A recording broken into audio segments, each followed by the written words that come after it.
एक बार गिरा ना। मार्केट क्रैश हो गया, मार्केट क्रैश हो गया, मार्केट क्रैश हो गया, मार्केट क्रैश हो गया। पेटीएम का शेयर हुआ धड़ाम। आरबीआई के एक्शन के बाद पेटीएम के शेयरों में जबरदस्त गिरावट देखने को मिल रही। पिछले 2 दिनों के अंदर लगभग 40% पेटीएम के शेयरों में गिरावट देखने को मिली है। लगातार लोअर पर लोअर सर्किट लगे जा रहे हैं। एक समय था जब पेटीएम की तूती बोलती थी। 100 मिलियन यूजर्स के साथ पेटीएम इंडिया का ही नहीं बल्कि दुनिया का सबसे लार्जेस्ट ऑनलाइन ऐप है। एक दौर था जब पेटीएम ठेले से लेकर बड़े बड़े शॉपिंग मॉल तक सब जगह यूज होता था। आखिर ऐसा क्या हुआ आज पेटीएम डूबने के कगार पर है? पेटीएम के संस्थापक और को फाउंडर विजय शेखर शर्मा जी, जो आज इंडिया के मोस्ट गिने चुने रईसों में आते हैं, कहते हैं आरबीआई के लगातार गाइडलाइन के बाद उन्होंने अपने कंपनियों में सुधार नहीं किया, जिसका ये खामियाजा हुआ कि आरबीआई ने पेटीएम बैंक ही बंद कर दिया, जिसका डेडलाइन 29 फरवरी तक दिया गया है। हालांकि इस पर अभी भी बड़ी ही कंफ्यूजिंग है। कुछ लोग बोलते हैं पेटीएम का यूपीआई बंद हो जाए, लेकिन ऐसा हमको नहीं लगता। एक समय था विजय शेखर शर्मा का इस मौजूदा सरकार से बड़ी घनिष्ठता, साथ में जगह जगह प्रधानमंत्री के साथ फोटो खिंचवाना, आरबीआई गवर्नर के साथ फोटो खिंचवाना। उनको शायद यह लगने लगा आरबीआई के गाइडलाइन का पालन नहीं करूंगा तो मेरा कुछ नहीं होता। शायद इसी का खामियाजा उन्हें भुगतना पड़ा। खैर वो सब बात की बात है। अब चर्चा करते हैं विजय शेखर शर्मा के बारे में। विजय शेखर शर्मा आज दुनिया के मोस्ट अरबपतियों में से एक हैं, लेकिन एक समय ऐसा भी था जब उन्हें काफी मुश्किलों का सामना करना पड़ा। यूपी के अलीगढ़ जिले के छोटे से गांव के निवासी विजय शेखर शर्मा ने अपनी मेहनत के बल पर सफलता की ऊंचाइयों को छुआ है। पेटीएम के सीईओ विजय शेखर शर्मा का जन्म 8 जुलाई 1973 को उत्तर प्रदेश अलीगढ़ में हुआ। उनकी प्रतिभा को ध्यान में रखते हुए एक विशेष अनुमति के माध्यम से 15 साल की उम्र में ही उन्हें दिल्ली के इंजीनियरिंग कॉलेज में भर्ती कराया गया। हिंदी माध्यम के छात्रों की तरह विजय शर्मा को इंग्लिश का कम ज्ञान, इसलिए अक्सर उनके सहपाठी कॉलेज में उनका मजाक उड़ाया करते। इस मजाक से बचने के लिए वो अपना अधिकतर समय लाइब्रेरी में बिताया कर। लाइब्रेरी में वे बड़े बड़े लोगों के मोटिवेशनल कहानियां पढ़ा कर उन्हें अब यह समझ में आ गया कि अगर कुछ बड़ा करना चाहते हैं खुद का मालिक बनना पड़ेगा। इसलिए उन्होंने अपने कॉलेज में ही बैठकर कोडिंग सीखना शुरू कर दी। कुछ दिनों बाद उन्होंने अपने एक दोस्त के साथ मिलकर वेबसाइट बनाया जो एक गूगल की तरह सर्च इंजन का काम किया करता था। 2 साल बाद पैसों की तंगी की वजह से उन्होंने अपनी इस वेबसाइट को एक अमेरिकन कंपनी को बेच दिया। फिर उसके 1 साल के बाद विजय ने अपनी खुद की कंपनी शुरू करने के लिए धन जुटाने शुरू कर दी। फिर वर्ष 2000 में उन्होंने अपनी कंपनी 197 की शुरुआत। 197 का उपयोग लोगों की सुविधा प्रदान करने के लिए किया जाता है। अगर कोई यह जानना चाहता है कि उन्हें कौन कॉल कर रहा है तो उसे सिर्फ 197 कंपनी को वही नंबर मैसेज करना होता था जिससे कॉल। वह कंपनी दिए हुए मैसेज में नंबरों का पूरा विवरण प्रदान करती है। यह किसका नंबर है, इसका मालिक कौन है।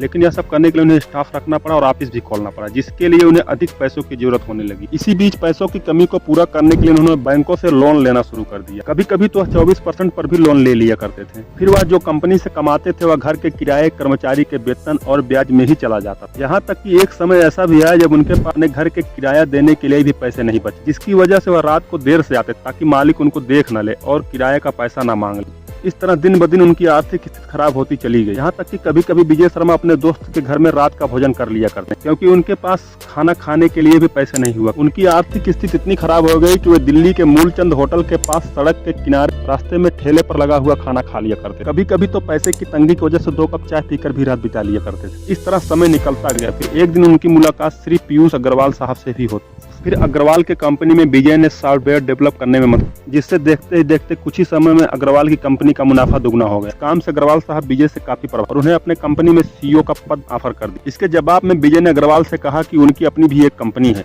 और उस कंपनी को किसी भी हाल में सफल बनाना चाहते, इसलिए वह उनके प्रस्ताव को स्वीकार नहीं कर सकते। दूसरी ओर पैसों की तंगी के कारण विजय शर्मा के परिवार के लोग उनके ऊपर दबाव बनाने लगे, किसी कंपनी में एक अच्छी सी नौकरी कर लो और अपना घर बसा लो। इस तरह एक तरफ आर्थिक संकट तो दूसरी तरफ परिवार का दबाव जो विजय को पूरी तरह उदास कर देता। अंत में जब कोई रास्ता नहीं निकला तो विजय शर्मा ने पीयूष अग्रवाल की पेशकश को स्वीकार कर लिया, लेकिन एक शर्त के साथ कि दिन का आधा समय आपके कंपनी में काम करेंगे और बाकी समय मैं अपने कंपनी में लगाऊंगा, जिसके लिए अग्रवाल साहब मान जाते हैं और 30,000 रुपए प्रति माह पर उन्हें अपने यहाँ रख लेते हैं। धीरे धीरे समय के साथ साथ अब शेखर के कंपनी का ग्रोथ होना शुरू हो गया, लेकिन उस समय तक कंपनी के ऊपर इतना ज्यादा कर्ज था। शेखर साहब का सारा पेमेंट और उस कंपनी मुनाफा सारा कुछ कर्ज के ब्याज में ही चला जाता था। कुछ समय बाद विजय शर्मा ने अग्रवाल को इस बात की जानकारी दे तो मिस्टर अग्रवाल ने विजय शर्मा की कंपनी का 40% हिस्सा 80 लाख रुपए में खरीद लिया। उन्होंने देखा कि लोगों के बीच स्मार्टफोन का उपयोग दिन ब दिन बढ़ रहा, इसलिए वह उस स्मार्टफोन के साथ कुछ ऐसा करना चाहते थे कि लोग अपने स्मार्टफोन का उपयोग करके आसानी से लेन देन कर। फिर योजना के अनुसार 8 जुलाई 2010 को विजय के 37वें जन्मदिन पर paytm.com लॉन्च किया जाता है। कुछ ही दिनों के भीतर 197 कंपनी ने सार्वजनिक रूप से मोबाइल ऐप पेटीएम को भी लॉन्च कर दिया, जो पूरी तरह से पे थ्रॉट मोबाइल ऐप था। हालांकि पहले यह ऑनलाइन मोबाइल और डीडीएच रिचार्ज रिचार्ज की सुविधाएं ही दिया कर, मगर कुछ ही दिनों के भी उन्होंने बिजली बिल, गैस बिल और बस टिकट से लेकर और अधिक कई सुविधाएं इसमें जोड़ने लगे, जिसमें लोगों के अंदर इसकी पॉपुलैरिटी बढ़ने लगी, जिसमें लोग अब इस ऐप को काफी पसंद करने लगे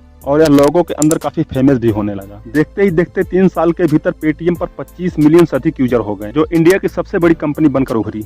फिर कुछ ही वर्षों बाद अमेजॉन और फ्लिपकार्ट को सेवाएं प्रदान करके पेटीएम ई कॉमर्स की दुनिया में भी प्रवेश कर लिया और उसके कुछ ही समय बाद उन्होंने अपना खुद पेटीएम बैंक भी शुरू कर लिया। इस तरह अब वह दुनिया का सबसे बड़ा ऑनलाइन पेमेंट ऐप बन चुका। फिर आता है 2016। 8 नवंबर 2016 भारत सरकार द्वारा पूर्ण रूप से नोटबंदी कर दिया जाता है। 8 नवंबर 2016 की रात्रि को 12 बजे से वर्तमान में जारी 500 रुपए और 1000 रुपए के करेंसी नोट लीगल टेंडर नहीं रहेंगे। यही वह साल था जो पेटीएम के लिए सबसे बड़ा गोल्डन ईयर था। अब लोगों को कैश तो मिल नहीं रहा था, लोग पेटीएम का यूज कर करके ही अपना काम चला। फिर इसके ग्रोथ को देखते हुए चाइना की कंपनी अलीबाबा 30% हिस्सेदारी खरीदती है। फिर आता है 2020, जो पूरी दुनिया में एक ऐसी महामारी आई जिससे लोग अपने घरों में कई महीनों तक बंद रहे। लोगों की बिजनेस एकदम से चौपट हो चुकी। उस समय लोगों को घर से बाहर निकलना भी दुश्वार हो चुका था। लोग घर से बाहर तो निकल नहीं पाते थे। उनमें लेन देन के लिए पेटीएम ही एकमात्र सहारा बचा। 2020 में पेटीएम को बड़ा बूस्ट मिला। फिर 8 नवंबर 2021 को पेटीएम लाता है अब तक का इंडिया का सबसे बड़ा आईपीओ, जो 18,300 करोड़ का आईपीओ और उसकी प्राइस रखी जाती है 2080 से लेकर 2150 रुपए तक। देखते ही देखते इस आईपीओ में निवेशकों ने भर भर कर पैसा लगाए, लेकिन जब यह मार्केट में लिस्ट हुई तो पहले ही दिन निवेशकों को लगभग 30% का नुकसान झेलना पड़ा। तब से अब तक कंपनी के शेयर लगातार गिरते ही गए। हालांकि गिरने की सबसे बड़ी वजह चाइनीज कंपनी अलीबाबा को भी मानी जाती। उस समय चाइनीज कंपनी अलीबाबा का पेटीएम में 30% हिस्सेदारी था, जो आईपीओ के द्वारा अपने पैसे को वापस खींच लेती और इस कंपनी के हिस्सेदारी से काफी हद तक बाहर निकल जाती। इसका यह प्रभाव हुआ कि शेयर बुरी तरह से टूट गया। देखा जाए तो दिसंबर 2023 तिमाही एफआई के पास पेटीएम के लगभग 63.72% शेयर हैं, जबकि डीआईआई के पास कंपनी के 6.07% शेयर हैं, जो कुल मिलाकर 69.79% होती है। अब शेयर के दाम लगातार गिरते ही जा रहे हैं। इससे मेरा यह मानना है कि एक बार अगर मौका मिले तो बेचकर निकल जाइए। वैसे देखा जाए तो जब कोई इंसान मरता है तो वेंटिलेटर पर उसका रीडिंग धीरे धीरे धीरे धीरे चलता है तो अचानक में 0 हो जाता है। सेम इसी तरह पेटीएम के साथ काफी कुछ सालों से यह धीरे धीरे कभी उठता, कभी बढ़ता, कभी उठता, कभी बढ़ता और अब अचानक में लोअर सर्किट लग गया और लोअर सर्किट भी लगा तो इतने बड़े बड़े कि 20% का लोअर, 2 ही दिन में 40% गिर गया। सोचो निवेशकों को कितना बड़ा झटका लगा होगा। लोगों को निकलने का भी टाइम नहीं मिल रहा है। इस तरह भैया पैसा लगाओ तो बड़ा सोच समझ कर लगाओ। कंपनी पहले से ही लफड़ा कर रही थी, कभी आरबीआई के गाइडलाइन को फॉलो नहीं। इसको लगता था कि मैं प्रधानमंत्री और आरबीआई गवर्नर के साथ फोटो खिंचवा रहा हूं तो मेरे कंपनी को कुछ नहीं होगा, लेकिन ऐसा नहीं है। यह गवर्नमेंट है, कब किसको लपेट ले कुछ भरोसा नहीं। सबसे बड़ी बात, इन पर एक आरोप और भी लग रहा था, इनके कंपनी में अभी भी कुछ परसेंटेज चाइनीज कंपनी की हिस्सेदारी बची हुई है। अपने कस्टमर का डेटा चाइनीज कंपनियों को बेच रहे हैं। वैसे भी भारत सरकार का और चाइनीज सरकार से 90 का आंकड़ा चल रहा है। ऐसे में विजय शेखर शर्मा को यही चाहिए था कि चाइनीज कंपनियों को धीरे धीरे अपने कंपनी से दरकिनार कर देना चाहिए था, लेकिन अब क्या, देखते हैं आगे क्या होता है।